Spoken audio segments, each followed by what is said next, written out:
Mapleshade's Vengeance by Erin Hunter. Chapter 5.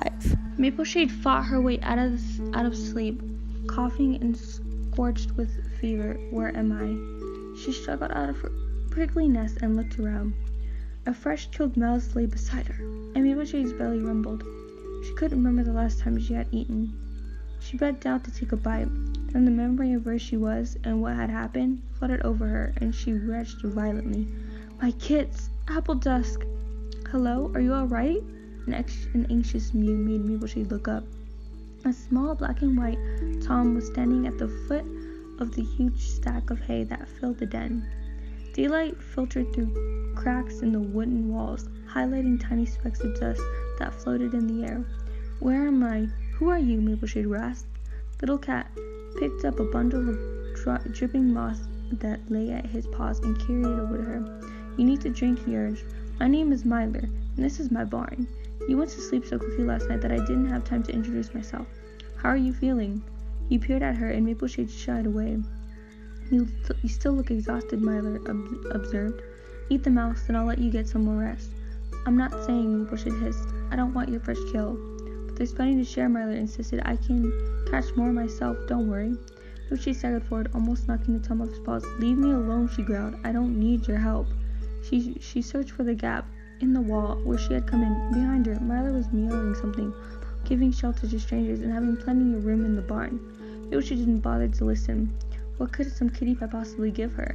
My life is ruined. I did nothing wrong, and yet I have lost everything.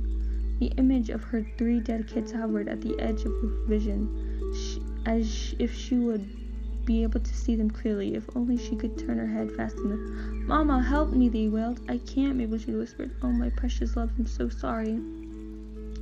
Trembling with hunger, Mapleshade plunged into the wispy undergrowth that edged RiverClan's territory. She stayed well clear of the border as she headed uphill toward the gorge. She knew there was a wooden 2-leg bridge just below the sheer walls of rock, where she would be able to cross back to ThunderClan territory.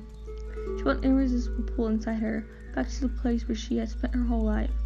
There was no solace in the spiny willows of RiverClan, and the vast open moor that stretched up above the gorge made her shudder with fear. Instead, she yearned for the denseness of sturdy trees and thick green undergrowth rooting her to the ground, filling her senses with familiar sounds and scents. Mapleshade reached the wooden bridge and raced across, ears flattened and fur spiked. The noise of the river tumbling below dragged her mind back to the moment she had let go of Patchkit. The water was too strong. It was not my fault that my kids died, she reminded herself. She jumped off the bridge onto dry, sandy ground that sloped up toward forest trees directly in front of her. If she turned and followed the river downstream, she would be in ThunderClan territory. Trying to ignore the sound of the water, she took a few steps toward the boundary, already tasting the scent markers on the still air. Then she froze. She could not cross the border. She had been driven out, exiled by her own clanmates. If she took one step into her former home, she would be treated worse than a rogue. An image swarmed into Mapleshade's mind of a small black cat, eyes narrowed with suspicious, spouting words that rang with religious indignation. Ravenwing. This was all his fault. He had jumped to conclusion, shattered her clan's trust in her, forced her clanmates to judge her for something beyond her control. Because of his actions, Patchkit, Largekit, and Petalkit had died. Every breath that RiverClan took was the breath that he had denied Mapleshade's kids. Rage swelled inside Mapleshade's head until the sounds of the forest faded away, and her visions blurred. She stumbled along the edge of the border, not caring when her claws scraped on stones or brambles dragged at her pelt. Her skin throbbed with heat, and she was dimly aware of being thirstier than she had ever been in her life. But even when her paws splashed through a tiny stream, she couldn't muster the energy to stop and drink. Eventually, she could walk no farther, and she flopped down where she was, in a narrow ditch beside a holly bush that smelled of home. Mapleshade closed her eyes and listened to the thudding of her heart. It seemed to grow louder and louder until the leaf mulch she was lying on started to quiver. With a jolt, she opened her eyes and saw a ginger face staring down at her in dismay. Mapleshade, squeaked Needlepaw. You're not supposed to be here. To pretend that I'm dead, Mapleshade growled. I may as well be. Needlepaw's gaze darted around the ditch. Where are the kids? He whispered. Are they in RiverClan? Mapleshade felt the numbness creeping over her once more.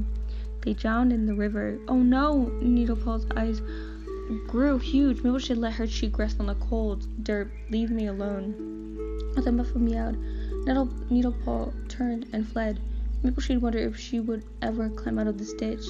There was another patter of paw steps above her. Mapleshade opened her one eye. Needlepaw was pushing a bundle of herbs down toward her. "I was collecting these for Waving," he mewed. "But I think you need them more. You don't smell good, Mapleshade." He peered earnestly at her. "Please eat them. I'm sorry about your kids. Frecklewish saw what happened in the river, but I hoped you made it to the other side." Mapleshade sat up with a hiss. "Frecklewish was watching?" The princess looked scared. "Yes. She followed you to make sure that you left. She said you fell off the stepping stones. And yet she did nothing," Mapleshade rasped. "Those kids were helpless. How could she watch them drown?" Needlepaw started to back away. "I don't know. She must have thought they were okay. She said there were riverclan cats on the far shore." "They were not okay," Mapleshade snarled, arching her back and sinking her claws into the mulch. "Needlepaw, where are you?" a cat called from the other side of the holly bush. Needlepaw let out a whimper and raced away. Mapleshade sank back down into the ditch.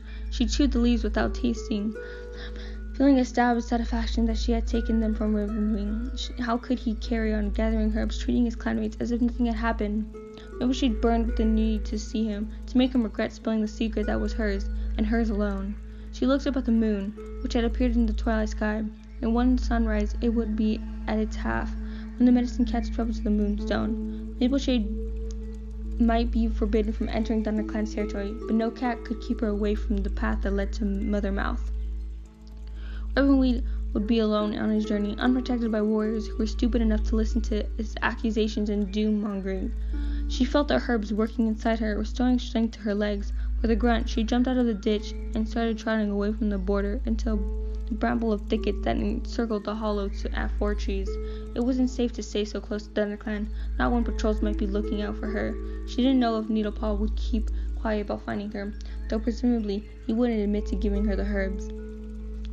Mapleshade dropped down the step slope into the hollow, paused briefly to look up at the 4 gigantic oaks, then carried on, scrambling up the other side and plunging into the trees that bordered WoodenClan's territory.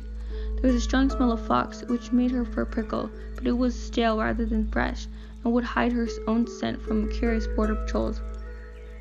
She felt rather than heard the drumming of terrified paws over the ground. Peeping out of the bracken, she saw a rabbit hurtling across the moor towards her, pursued by a patrol of WoodenClan cats. Mapleshade hardly had time to think before the rabbit ran straight into her. In a tumble of paws and furs, she bit down hard on its neck and it went limp. The warriors were still racing towards her, so Mapleshade grasped the rabbit in her jaws and hauled it up the nearest tree. Her claws tore on the smooth bark and the rabbit dragged at her teeth, but at last she reached the lowest branch and crawled onto it with her fresh kill. She heard the WoodenClan cat scramble to a halt below. "Where did the rabbit go?" asked one of them.